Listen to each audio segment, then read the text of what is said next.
और मतलब उससे भी बड़ा रीज़न मेरे लिए ये था कि मेरे खुद के कई रिलेटिव्स, मेरी ताई जी, मेरी बुआ जी, उनकी मृत्यु मतलब इस जानलेवा रोग की वजह से हुई। इसके मतलब अलग अलग साइड के अलग अलग लक्षण होते हैं। जैसे मुंह है तो उसके अंदर कोई छाला है जो बहुत समय से ठीक नहीं हो रहा है, या कोई गांठ है जो ठीक नहीं हो रही है और उसका जो साइज़ है वो बढ़ता जा रहा है, या फिर कहीं से भी खून आ रहा है लगातार, वो ठीक नहीं हो रहा है। तो ये सब लक्षण हो सकते हैं। स्मोकिंग तो 100% वेल एस्टेब्लिश्ड रिस्क फैक्टर है कि जो तंबाकू है, चाहे वो जो मुंह का कैंसर उससे होता है, और उसके अलावा फेफड़े का कैंसर बहुत ज़्यादा चांसेस होते हैं स्मोकिंग की वजह से।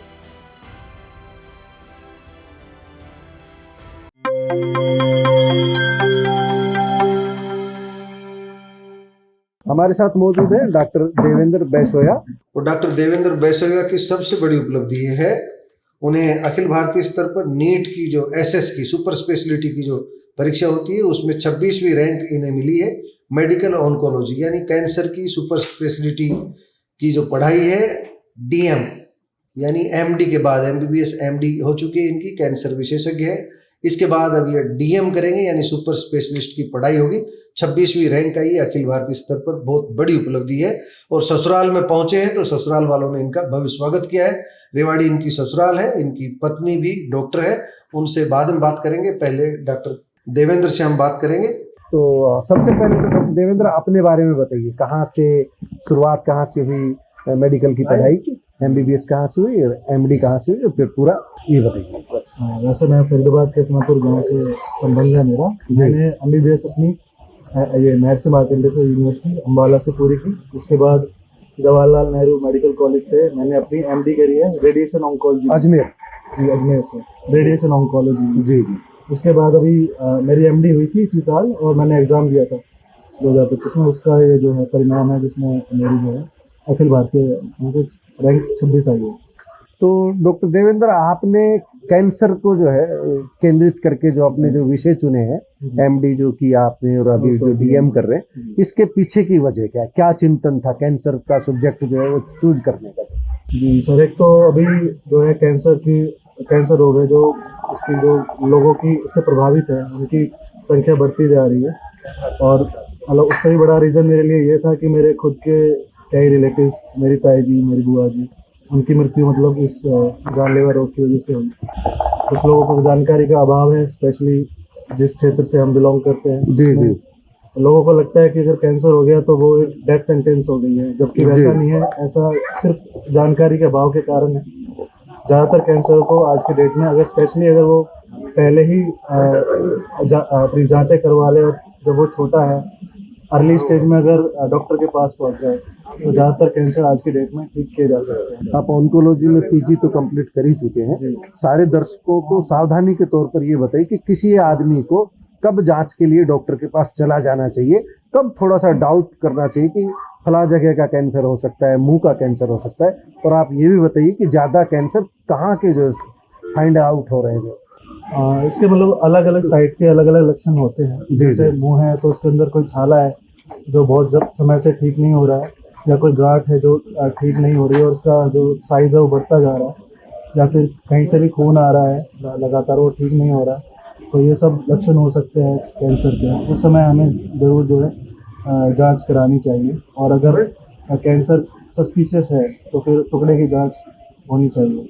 और अगर कैंसर आता है तो ये सोच के कि कुछ नहीं होने वाला, उसकी बजाय डॉक्टर को स्पेशली ऐसे सेंटर पे जहाँ पर सभी तरह के oncologist, radiation oncologist, medical oncologist, surgical oncologist मौजूद हो, उस तरह के सेंटर पे इलाज लेना चाहिए। जो अच्छी चिकित्सा सुविधा है वह आम आदमी की पहुंच से बहुत दूर है, बहुत महंगी है। डॉक्टर देवेंद्र अपनी ससुराल में आए, क्या कोई कमिटमेंट कर सकते हैं कि मैं सस्ते में इलाज करूंगा या बढ़िया गरीब लोगों की कुछ मदद करूंगा?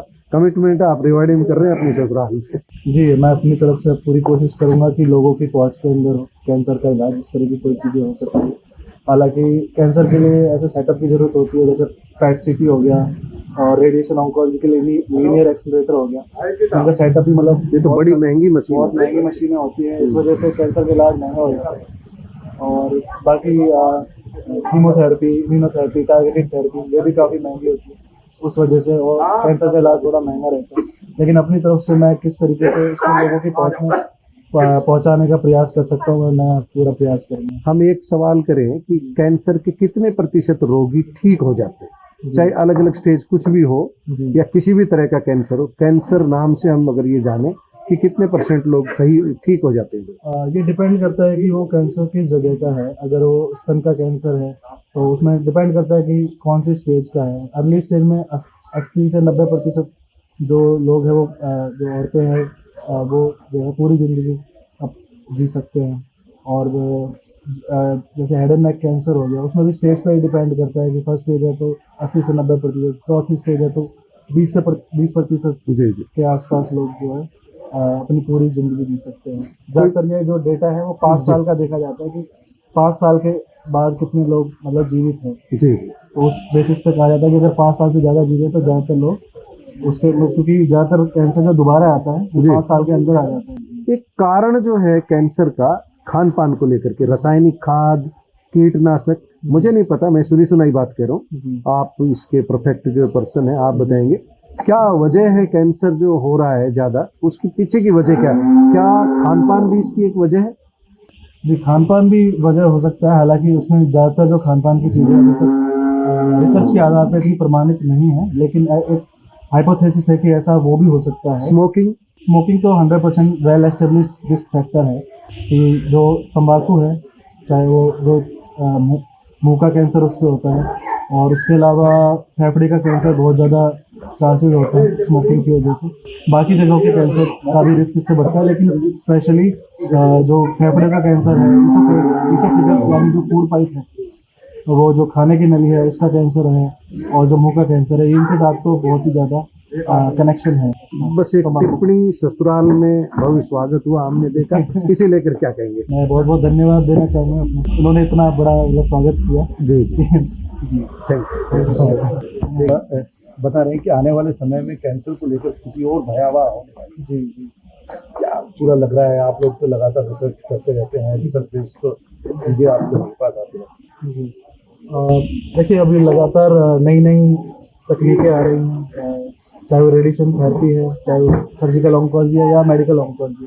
स्पेशली मेडिकल ऑन्कोलॉजी में नई नई दवाइयाँ आ रही हैं जो कि उम्मीद जगा रही है कि बहुत सा जो अभी तक कैंसर ठीक नहीं हो सकते उनमें से कुछ को ठीक करा जा सके, या फिर जहाँ पे पेशेंट की उम्र बढ़ा के 2 साल 5 साल वो और भी ज़्यादा उससे बढ़ाया जा सके। स्पेशली इम्यूनोथेरेपी या टारगेटेड थेरेपी जो है, इनकी वजह से थोड़ी उम्मीद जगी है कैंसर में।